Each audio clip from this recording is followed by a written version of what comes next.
अध्याय 3 दो चर वाले रैखिक समीकरण युग्म। दो चर वाले रैखिक समीकरण युग्म होते क्या है तो इनके बारे में जानेंगे। तो इसके पहले रैखिक, अब यहाँ पर दो चर वाली बात हुई है तो दो चर ले लेंगे अपन, एक्स ले लेंगे और वाई। ये क्या है, दो चर है, क्या है, दो चर है, एक्स वाई क्या है, दो चर है। यहाँ पर हम एस टी भी ले सकते हैं, डब्ल्यू भी ले सकते हैं या यू भी ले सकते हैं, कुछ भी ले सकते हैं इस तरह से। तो यहाँ पर एक्स वाई क्या है, दो चर है, दो चरों की बात की गई इसलिए दो चर वाले रैखिक समीकरण युग्म। अब रैखिक समीकरण क्या होता है ध्यान से समझना। तो जैसे जैसे अपन ले लेते हैं यहाँ पर दो एक्स प्लस एक, दो एक्स प्लस एक, ये क्या हो सकता है, ये क्या है आपका, पहले एक चर की बात कर रहा है अभी यहाँ पर, एक चर वाला रैखिक समीकरण है। तो एक चर वाला रैखिक समीकरण इस तरह से होता है। अब यहाँ पर इसकी बात करें रैखिक, रैखिक का मतलब है कि जो आपका एक चर वाला रैखिक समीकरण है वह क्या है, दो एक्स प्लस एक। इसमें अधिकतम घात कितनी है, एक्स पर अधिकतम घात कितनी है, एक, और एक की घात वाले समीकरण को रैखिक समीकरण कहते हैं। एक की घात वाले समीकरण को रैखिक समीकरण कहते हैं। तो इस तरह से ये रैखिक समीकरण हो जाएगा, एक चर वाला रैखिक समीकरण। क्योंकि हमको पढ़ना क्या है, दो चर वाला रैखिक समीकरण पढ़ना है, तो इसलिए क्या करना पड़ेगा, इसलिए इसको हटाकर आपको क्या लिखना है, आपको इस तरह से लिख देना है एक्स प्लस वाई बराबर, या कुछ भी ले सकते हैं अपन, बराबर में 5 ले लिया इस तरह से। तो दो चार होगा इसमें, एक्स प्लस वाई बराबर 5। यहाँ एक्स पर या वाई पर, दोनों पर एक की घात है, और एक की घात वाले समीकरण को रैखिक समीकरण बोलते हैं। लेकिन यहाँ पर क्या है, दो चर है, इसलिए इसको दो चर वाला रैखिक समीकरण बोलेंगे, रैखिक समीकरण। अच्छा, युग्म, युग्म मतलब होता है जोड़ा। जैसे एक समीकरण ये बना लिया दो चर वाला, ठीक इसी प्रकार से एक समीकरण और ले लेते हैं, ठीक है, इस तरह से एक और ले लेते हैं। जैसे हमने ले लिया two x plus three y बराबर 6, इस तरह से ले लिया, ठीक है। तो ये क्या बन गया, इस तरह से दो चर वाला रैखिक समीकरण युग्म का निर्माण हो गया। दो चर वाले रैखिक समीकरण युग्म का निर्माण हो गया है। तो इस तरह से हम यहाँ पर क्या बनाएंगे, समीकरण बनाएंगे, ठीक है। अब आगे देखिए, तो यहाँ से जो अध्याय का परिचय था, तो अध्याय का परिचय हम यहाँ जान चुके हैं कि दो चर वाले रैखिक समीकरण युग्म क्या होते हैं, चर होते हैं एक्स वाई, है ना, चर। तो दो चर की बात हुई है तो दो चर ले लिया था एक्स और वाई, ठीक है। वाले रैखिक समीकरण, रैखिक समीकरण का मतलब होता है वह समीकरण जिस पर अधिकतम घात एक हो, तो उसको रैखिक समीकरण बोलते हैं, ठीक है। तो रैखिक समीकरण हो जाएगा, एक मान होता है जोड़ा, ठीक है। तो यहाँ पर एक बार हम फिर देखेंगे, जैसे हमने लिया यहाँ पर दो एक्स प्लस चार वाई बराबर में हमने 6 ले लिया, इसको नंबर 1 दिया, ठीक है। दूसरा समीकरण ले रहा है अपन, तीन एक्स माइनस 5 वाई बराबर में 7 ले लिया, इसको समीकरण नंबर 2 दे दिया। तो ये दो समीकरण आपको पता है या आपको मिल गए हैं, ठीक है। तो इनको क्या बोल सकते हैं, जोड़ा, युग्म, दो समीकरण युग्म। ये दो समीकरण क्या बन गए, दो चर वाले रैखिक समीकरण का ये क्या बन गया, युग्म बन गया, जोड़ा बन गया।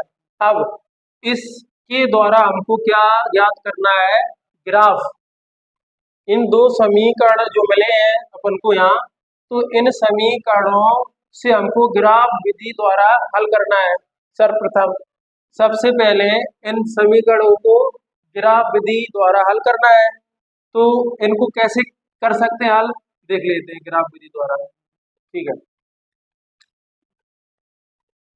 दो समीकरण आपके पास कौन कौन से हैं, 2x + 4y बराबर 6, ये पहला समीकरण है। दूसरा रैखिक समीकरण क्या है, दूसरा 3x - 5y बराबर 7, ये दूसरा रैखिक समीकरण है। तो दोनों समीकरणों को किस विधि से हल करना है, ग्राफीय विधि से हल करना है सबसे पहले। तो ग्राफीय विधि से हल करने के लिए क्या करना पड़ेगा, सर्वप्रथम आपको क्या करना पड़ेगा, समीकरण 1 लेना पड़ेगा। तो समीकरण 1 ले लेते हैं, यहाँ लिखेंगे समीकरण 1 से, समीकरण 1 से, तो समीकरण यहाँ 1 लिखना पड़ेगा, 2x + 4y बराबर 6। इस तरह से आपको समीकरण 1 लेना है और समीकरण को लिख देना है 1 को। अब क्या करना है, अब क्या करना है, या तो x को बराबर में ले जाओ या y के मान को बराबर में ले जाओ। एक बार फिर से, या तो x के मान को बराबर में ले जाओ या फिर y के मान को बराबर में ले जाओ। कहने का मतलब यहाँ पर 2x है और 4y है, ये भी चर है और ये भी चर है। किसी एक चर राशि को या एक चर पद को आपको बराबर में ले जाना है। जब आप इधर से बराबर में ले जाओगे उस साइड, तो चिन्ह बदल जाएगा।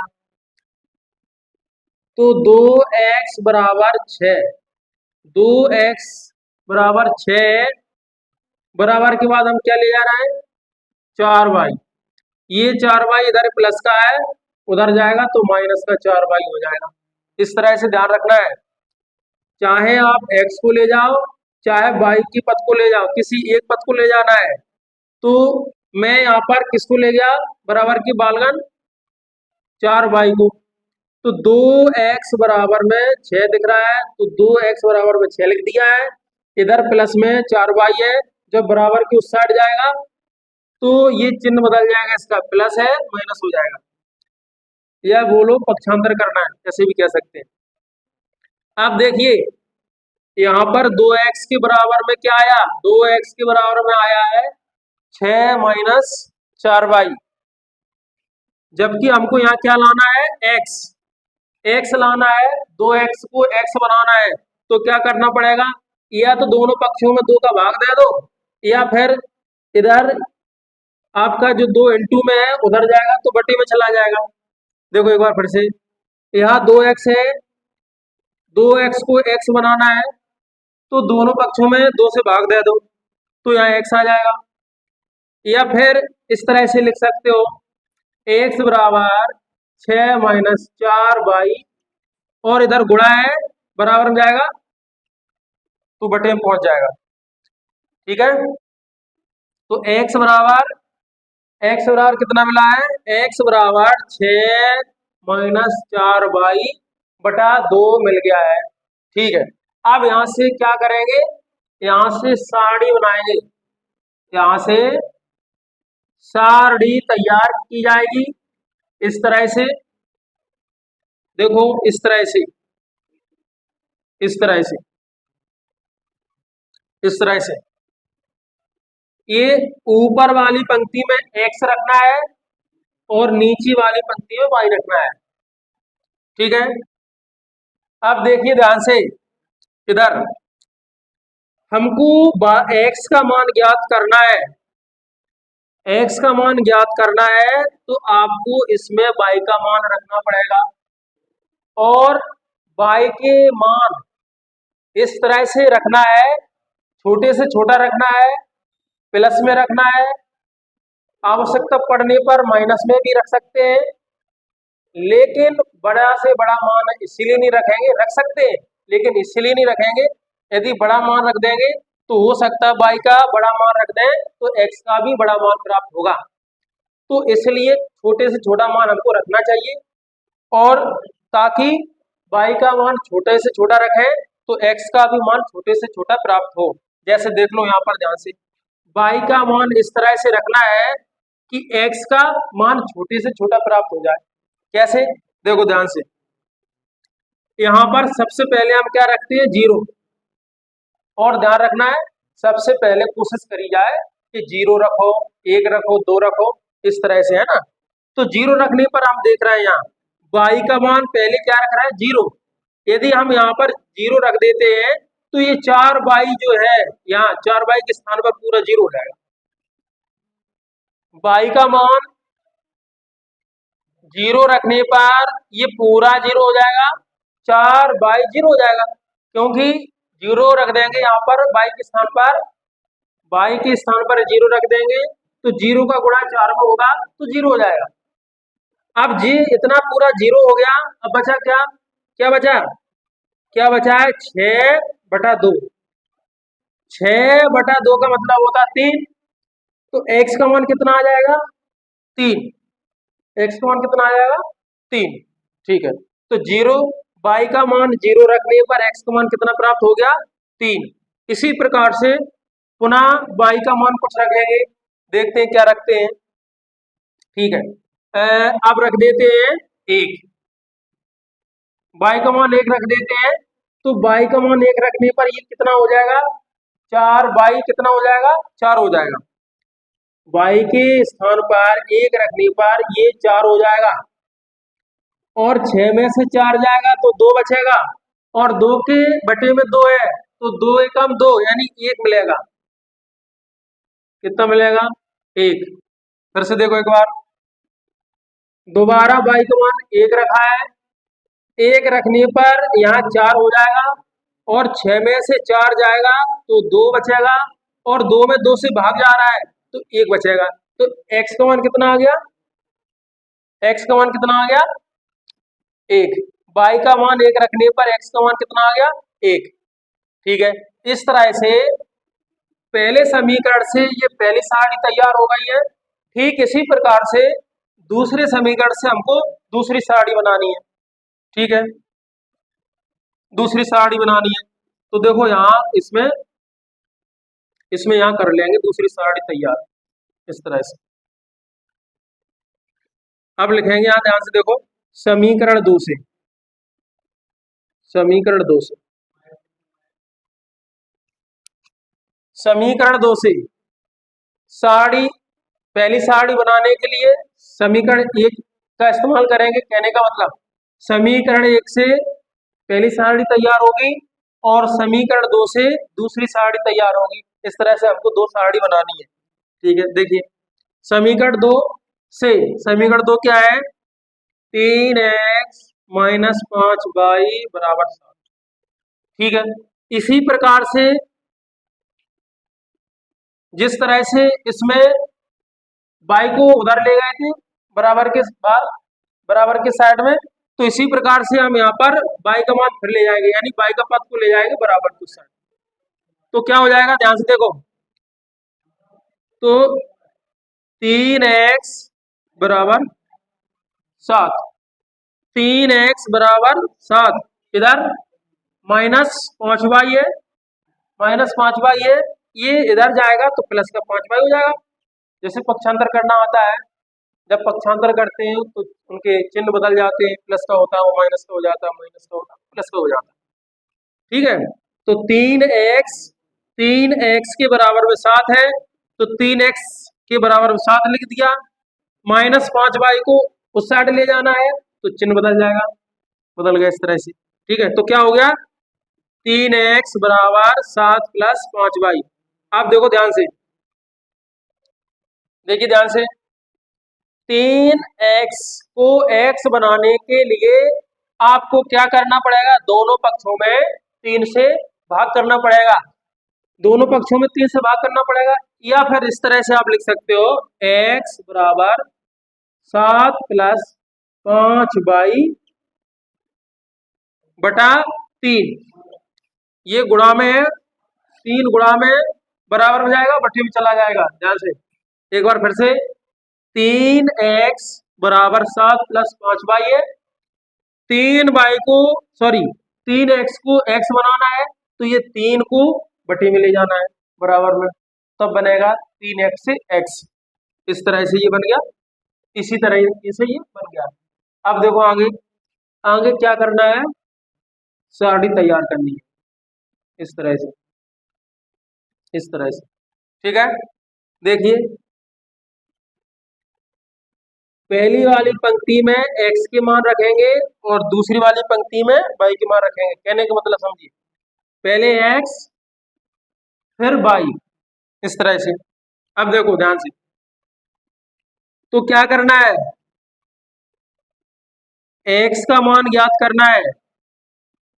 x का मान कब ज्ञात होगा, जब आप y का मान रखोगे, y का कुछ भी मान रखो, इस तरह से रखो, y का मान इस तरह से रखिए कि x पूर्ण प्राप्त हो, पूरा पूरा अंक प्राप्त हो।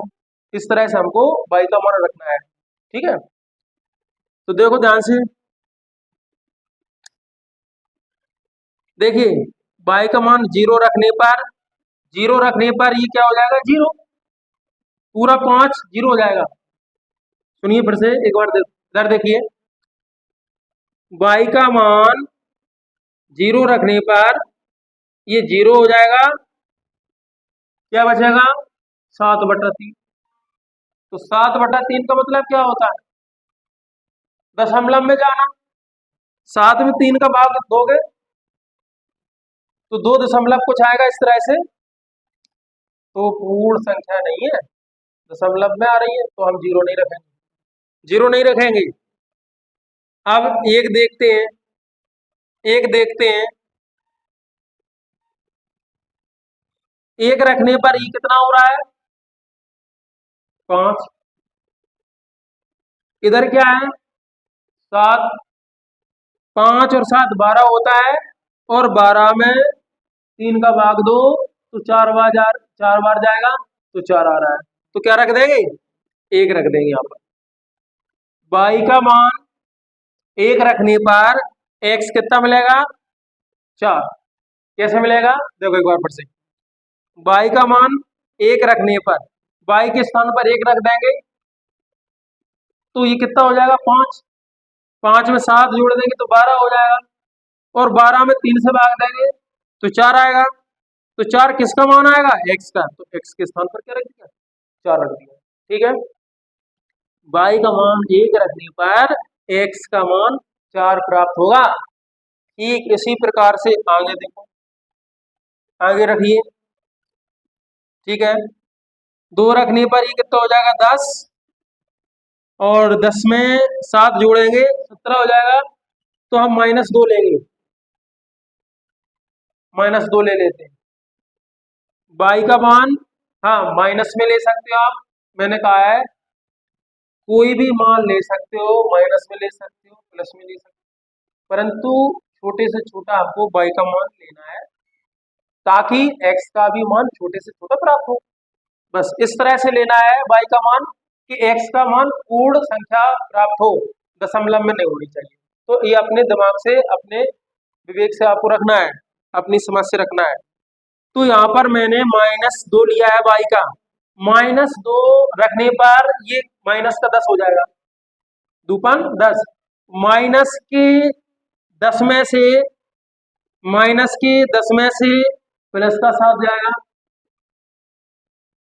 माइनस के 10 में से प्लस का 7 जाएगा, तो माइनस का 3, ऊपर कितना अच्छा, माइनस का 3 और नीचे प्लस का 3, तो 3 का 3 भाग देंगे 1 बार जाएगा, और माइनस साथ में तो माइनस का 1 आ जाएगा, कितना आ जाएगा, माइनस का 1। फिर से एक बार देखेंगे, माइनस का 2 रखने पर y का मान, y का मान -2 रखने पर, y का मान -2 रखने पर x का मान -1 प्राप्त होगा। एक बार फिर से, -2 रख दिया यहाँ पर y के स्थान पर, तो 5 दूना 10, माइनस का 10 आ गया, माइनस के 10 में से प्लस के 7 घटाएंगे तो माइनस का 3 बचेगा, और -3 में 3 से भाग देंगे तो माइनस का 1 बचेगा। इस तरह से ये दूसरी सारणी कंप्लीट हो गई है, इस तरह से ये दूसरी सारणी कंप्लीट हो गई है। आप देखेंगे, अब ये दोनों सारणी जो है आपको यहाँ पर दिख रही है, पहली सारणी ये है दूसरी सारणी है। अब इन दोनों सारणियों से ग्राफ तैयार होगा। देखिए आगे, अब इसको हम बैठ सकते हैं, इस तरह से हम इसको बैठ सकते हैं। तो देखिए, इस दूसरी सारणी को मैं यहाँ लिख देता हूँ, ग्राफ यहाँ पर ग्राफ बना दूंगा, तो इसको यहाँ लिख देता हूँ, ठीक है, इस तरह से।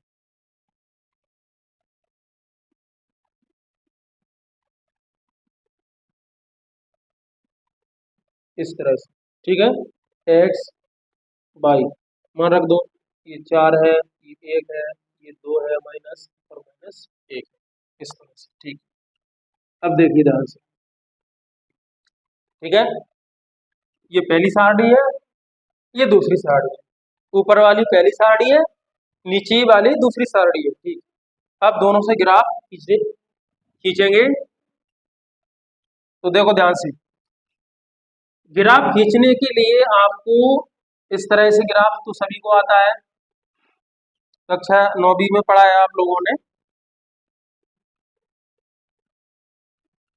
ठीक, इस तरह से, ठीक है, ये हो गया बाई, और ये हो गया बाई डैश, ठीक है, ये हो गया एक्स, और ये हो गया एक्स डैश, ठीक है, इसको एक्स अक्ष बोलते हैं, इसको वाई अक्ष बोलते हैं, या ऐसे भी कह सकते हैं एक्स एक्स डैश अक्ष, बाई बाई डैश अक्ष, ठीक, इस तरह से बोल सकते हैं। अब देखिए ध्यान से, ये दो जो अक्ष है, एक्स अक्ष वाई अक्ष, ये दोनों एक दूसरे को किसी न किसी बिंदु पर प्रतिच्छेद करते हैं, अर्थात काटते हैं। अब जिस बिंदु पर काटते हैं, उस बिंदु को मूल बिंदु बोला जाता है, उस बिंदु को मूल बिंदु बोला जाता है, ओरिजिन पॉइंट बोला जाता है। तो उसको मूल बिंदु को कैसे प्रदर्शित करते हैं, उसी इस तरह से, इस तरह से ये आपको इतना जो है आपको समझ में आ रहा है, ये ग्राफ तैयार हो रहा है धीरे धीरे करके। ये देखो अगर एक्स अक्ष वाई अक्ष, एक्स अक्ष वाई अक्ष एक दूसरे को जिस बिंदु पर काटते हैं, उस बिंदु को मूल बिंदु कहते हैं, और मूल बिंदु के निर्देशांक होते हैं 0 0, ठीक। और हमने आपको ये भी बताया था ध्यान से, कि यहाँ मूल बिंदु से x की ओर चलेंगे तो मानों को धनात्मक लेंगे, और O से x डैश की ओर चलेंगे तो मानों को ऋणात्मक लेंगे। इसके बाद O से ऊपर की ओर चलेंगे, ऊपर की ओर या बाई की ओर कह लें, तो मानों को कैसे लेंगे, धनात्मक लेंगे, और O से नीचे की ओर या बाई डैश की ओर चलेंगे तो मानों को ऋणात्मक लेंगे। बस इतनी बात आप समझो, ठीक है। तो अब हमको ग्राफ तैयार करना है, तो ग्राफ तैयार करने के लिए आपको दोनों सारणियां देखनी पड़ेगी, दोनों सारणियों में एक्स और वाई की अधिकतम मान देखना है। देखिए दोनों सारणियों में एक्स का अधिकतम मान कितना है, 4 है, ठीक है। तो यहाँ पर हमको 4 लाइन बनानी है, 1 2 3 4, 1 2 3 4, इस तरह से, इधर प्लस के मान लेने हैं, ठीक है। माइनस में एक्स का मान कितना है, 1 है, इस तरह से लिख लो, कोई दिक्कत नहीं, रखना एक ही है यहाँ पर, इस तरह से रखना, ठीक है, इस तरह से माइनस का एक रखना, देखो एक्स का माइनस का एक, ठीक। इसके बाद बाई के मान देखो, बाई का अधिकतम मान -2, ये -2 है, कम होता है, अधिकतम मान क्या एक ही है, बाई का एक ही है, बाई का एक है, इस तरह से एक बनाना है, तो एक आध दो ऐसे और बना सकते हो, मान से कोई मतलब नहीं है, इस तरह से, इस तरह से आप बना सकते हो, ठीक, इस तरह से बना सकते हो, -2 -3 तो -4, ठीक, इसी प्रकार से आप नीचे ले सकते हो, नीचे ले सकते हो, माइनस का एक, -2, -3, इस तरह से और लिख सकते हो, -4, इस तरह से ले सकते हो, ठीक है। तो इस तरह से हमको इस तरह से नंबरिंग करनी है, पूरे ग्राफ में, ये जो, ठीक है, इस तरह से। अब देखो ध्यान से, अब ध्यान से देखो, पहली सारणी में हमको x और y दोनों मान देखने हैं एक साथ। पहली सारणी में x और y दोनों के मान एक साथ देखने हैं और एक साथ रखने हैं। दोनों ही मान से एक बिंदु प्राप्त होगा यहाँ ग्राफ में। x और y दोनों बिंदु दोनों मानों से, x और y के अर्थात दोनों मानों से हमको यहाँ ग्राफ में क्या प्राप्त होगा, एक पॉइंट। तो देखो ध्यान से, x का मान कितना है 3, y का मान कितना है 0, तो यहाँ पर एक पॉइंट प्राप्त होगा। x के 3 और y के 0 पर यहाँ पर 3 प्राप्त हो जाएगा। यहाँ पर 3 प्राप्त हो गया है, 3 पर 0 और 3 पर, मतलब x का 3 है और y का 0 है, तो 3 और 0 पर ये बिंदु प्राप्त हो गया है। ठीक है, एक बिंदु प्राप्त हो गया। इसके बाद दोबारा देखिए, दोबारा में x का मान 1 है और y का मान भी 1 है। x का मान 1 है और y का मान 1, दोनों देखो, x का मान 1 है और y का मान 1 है। इसकी और इसके सीध में यहाँ पर एक बिंदु जी प्राप्त हो गया। ये वाला बिंदु काय से प्राप्त हुआ है, ये वाला बिंदु आपका 3 और 4 से, 3 और 4 से वाला बिंदु प्राप्त हुआ है। और ये वाला बिंदु 1 1 से, 1 1 से प्राप्त हुआ है। इन दोनों बिंदुओं को मिला दो, इन दोनों बिंदुओं को मिला दो इस तरह से, इस तरह से, इस तरह से इन दोनों बिंदुओं को मिला दिया, तो ये एक रेखा बन गई है। ठीक है, ये रेखा पहले समीकरण से बनेगी। ठीक है, मैट दिए मैंने, इस तरह से आप देख, कोई बात नहीं, देख लेना। ठीक है, आप देखिए ध्यान से, अब देखिए ध्यान से दूसरी सारणी, दूसरी सारणी में x और y के मान देखने हैं। सबसे पहले पहले वाले स्तंभ में x और y दोनों के मान देखने हैं, x y के। x का 4 है, y का 1, x का 4 है, x से 4 है यहाँ, और y का कितना है 1, मतलब 4 और 1 के सीध में यहाँ बिंदु बनेगा, यहाँ बिंदु बनेगा। ध्यान समझना, यहाँ 1 के सीध में और 4 के सीध में। फिर से एक बार देखिए, फिर से एक बार देखो, x का कितना है 4, तो 4 के, और y कितना है 1, तो 4 के और 1 के सीध में यह बिंदु प्राप्त होगा। ये बिंदु कैसे प्राप्त हो रहा है, 4 और 1 से, 4 और 1 से ये बिंदु प्राप्त होगा। दूसरा बिंदु x का कितना है -1, y का कितना है -2। देखो, अब ये दोनों माइनस में है, x का भी मान माइनस में है और y का भी मान माइनस में है, तो हमको माइनस तरफ देखना है। इधर x का मान कितना है -1 यहाँ इसके सीध में, और y का कितना है 2, 1 के सीध में और 2 के सीध में, यहाँ पर पॉइंट बनेगा, यहाँ पर पॉइंट बनेगा, ध्यान से समझना। -2 और -1 के सीध में यहाँ पॉइंट बनेगा। यहाँ हम लिख देंगे किसके द्वारा बन रहा है, -1 और -2। एक बार फिर से सही से, ये जो पॉइंट बन रहा है, ये बन रहा है -1 और -2 से बन रहा है यहाँ पर ये पॉइंट। अब देखो ध्यान से, इस वाले पॉइंट को इससे मिला देना है, इस तरह से हमको यहाँ मिलाना है, इस पॉइंट से, इस तरह से।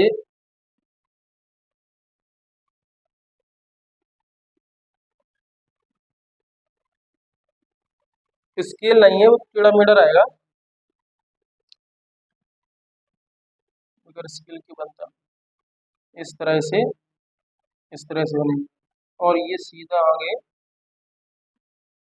ये आंग इस तरह से निकल जाए, इस तरह से। ठीक है, तो इस तरह से ये ग्राफ तैयार हो गया है।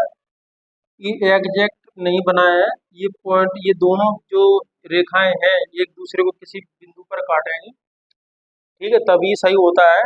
मतलब लगभग यहाँ 3 और 0 पर काट दें ये एक दूसरे को यहाँ पर। ठीक है, तो एग्जैक्ट नहीं बना है, एग्जैक्ट बनता है ग्राफ पेपर पर। तो इस तरह से ये यहाँ पर ग्राफ तैयार हो गया है। ठीक है, इस तरह से। ठीक है।